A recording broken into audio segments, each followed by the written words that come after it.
ये सवाल तो आप सभी के मन में हमेशा आता ही होगा कि फिल्में तो थिएटर में दिखाई जाती है, तो प्रोड्यूसर्स क्या केवल टिकट बेचकर ही पैसा कमाते हैं? ऐसा तो फिल्म अपने बजट के आंकड़े को कभी नहीं छू पाएगी। तो आखिर ये करोड़ों का पैसा इकट्ठा कैसे हो जाता है और कोई फिल्म फ्लॉप है या हिट है या फिर ब्लॉकबस्टर है, ये पता कैसे चलता है? इसको आप इस ग्राफ से समझ सकते हैं। जैसे अगर कोई फिल्म बना रहा है तो उसे 5 स्टेज से गुजरना पड़ेगा। Number 1 development, number 2 pre production, number 3 production, number 4 post production और नंबर 5 डिस्ट्रीब्यूशन। डेवलपमेंट में आती है फिल्म की कहानी, यानी कि सबसे पहले फिल्म के लिए स्क्रिप्ट लिखी जाती है, बजट डिसाइड होता है। उसके बाद आता है प्री प्रोडक्शन, यानी कि फिल्म किस लोकेशन पर शूट होगी, फिल्म में एक्टर एक्ट्रेस कौन होंगे, फिर उसे एक्शन में लाने का काम प्रोडक्शन में होता है, यानी प्रोडक्शन में शूटिंग शुरू हो जाती है। जब फिल्म की शूटिंग पूरी हो जाती है तो उसके बाद होता है पोस्ट प्रोडक्शन का काम, यानी फिल्म की एडिटिंग, ग्राफिक्स, फाइनल टच सब इसमें होता है। यहाँ अब हमारी फिल्म पूरी तरह से बनकर तैयार हो गई। अब इस स्टेज तक, यानी फिल्म को बनने में जो भी खर्चा हुआ है, जैसे फिल्म के लोकेशन का खर्चा, स्टार्स अगर किसी होटल में स्टे कर रहे हैं तो उसका खर्चा, प्लेन की टिकट का खर्चा, यानी कि फिल्म में ओवरऑल जो भी खर्चा हुआ है वो सब प्रोड्यूसर पे करता है। ऐसे ही फिल्म को बनाने में करोड़ों का खर्चा लग जाता है। अब आप सोच रहे होंगे कि सब पैसे तो प्रोड्यूसर ने अपनी जेब से पे कर दिए, अगर फिल्म लॉस में गई तो बता दूं कि इस स्टेज के बाद फिल्म को सक्सेस करने के लिए सबसे आखिरी स्टेज होता है डिस्ट्रीब्यूशन, यानी फिल्म के राइट्स को डिस्ट्रीब्यूट करना। इससे फिल्म किस थिएटर में चलेगी, कौन से OTT प्लेटफॉर्म पर चलेगी, उसके लिए राइट्स डिस्ट्रीब्यूट होते हैं और इससे फिल्म पैसा कमाती है। इसके लिए प्रोड्यूसर एक अलग बंदे को हायर करता है जो राइट्स को डिस्ट्रीब्यूट करता है। यहीं से पता चलता है कि फिल्म फ्लॉप है या हिट या फिर ब्लॉकबस्टर। अब आप फिर सोच में पड़ गए, यानी कि आप सोच रहे होंगे कि ये फिल्म डिस्ट्रीब्यूट किसके जरिए की जाती है, तो इसे आप 2 स्टेज से समझ सकते हैं। जैसे फर्स्ट केस में कई बार प्रोड्यूसर खुद ही अपनी फिल्म का डिस्ट्रीब्यूटर भी होता है, जैसे यश राज फिल्म या धर्मा प्रोडक्शन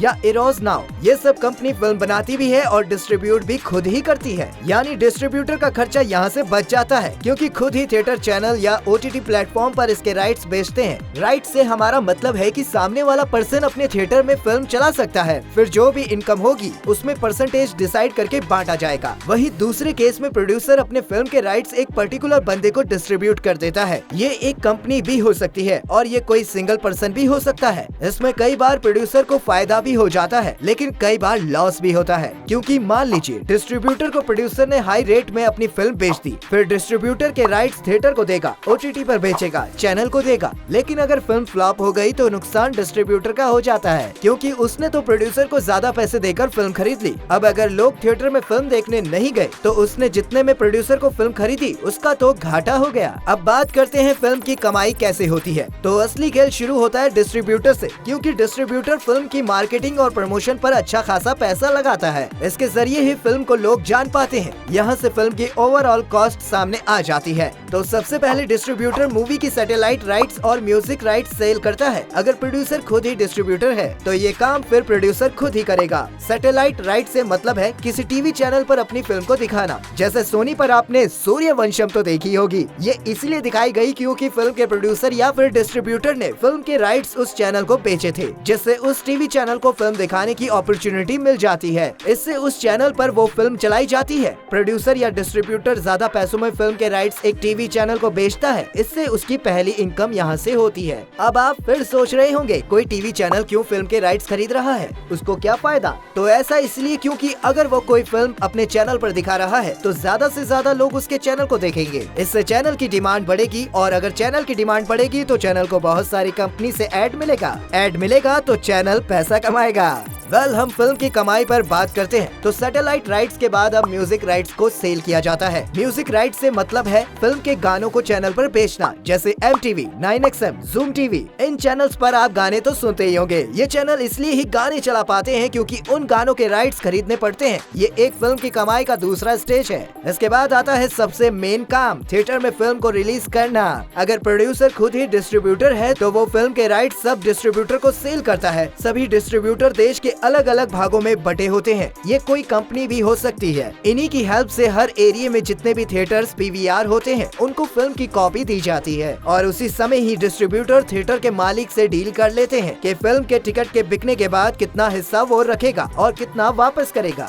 इस तरह दुनिया भर में लाखों सिनेमा हॉल होते हैं, उनको राइट्स बेच के डिस्ट्रीब्यूटर पैसा कमाते हैं। अब जब फिल्म रिलीज होती है तो लोग टिकट खरीदते हैं और जितनी टिकट थिएटर बेच पाता है उसे कहते हैं फिल्म का ग्रॉस इनकम। लेकिन अब थिएटर उसमें सारे टैक्स जैसे एंटरटेनमेंट टैक्स पे करता है और उसके बाद जो पैसा बचता है उसे कहते हैं नेट इनकम। जैसे अगर किसी थिएटर ने 1 करोड़ की टिकट बेची तो उसमें टैक्स पे करने के बाद नेट अमाउंट जो बचेगा उसमें से 25% थिएटर रखेगा और 75% डिस्ट्रीब्यूटर को मिल जाएगा। ये रूल सिंगल स्क्रीन थिएटर पर होता है और मल्टीप्लेक्स स्क्रीन पर ये रेशियो थोड़ा ज्यादा होता है। इसमें वीक के हिसाब से पैसे होते हैं, जैसे फर्स्ट वीक की कमाई हाफ प्रोड्यूसर और थिएटर में बढ़ती है। 2 वीक्स में 60% प्रोड्यूसर्स 40% थिएटर्स लेते हैं। लेकिन मान लीजिए लोगों ने टिकट नहीं खरीदी क्योंकि फिल्म पसंद नहीं आई, तो इससे थिएटर लॉस में चले जाते हैं और प्रोड्यूसर का भी नुकसान होता है और फिल्म फ्लॉप हो जाती है। इसे आप इस तरह समझ सकते हैं, मान लीजिए फिल्म गदर 2 रिलीज हो गई और फिल्म का बजट है 400 करोड़। अब प्रोड्यूसर को डर है कि फिल्म अच्छी नहीं चलेगी, इसीलिए प्रोड्यूसर डिस्ट्रीब्यूटर को 500 करोड़ में राइट्स बेच देते हैं। अब आप सोच रहे होंगे कि डिस्ट्रीब्यूटर क्यों फिल्म खरीदेगा, तो ऐसा इसलिए क्योंकि पहले डिस्ट्रीब्यूटर फिल्म देखता है और फिर फिल्म का रेट डिसाइड करता है। अगर डिस्ट्रीब्यूटर को लगता है कि फिल्म हिट हो जाएगी तो वो फिल्म के राइट्स 500 करोड़ में खरीदेगा या फिर वो इसमें से थोड़ा कम ज्यादा कर सकता है। अब मान लीजिए डिस्ट्रीब्यूटर ने 500 करोड़ में राइट्स खरीद लिए, इसके बाद उसने 100 करोड़ में राइट्स बेचे सैटेलाइट यानी टीवी चैनल को।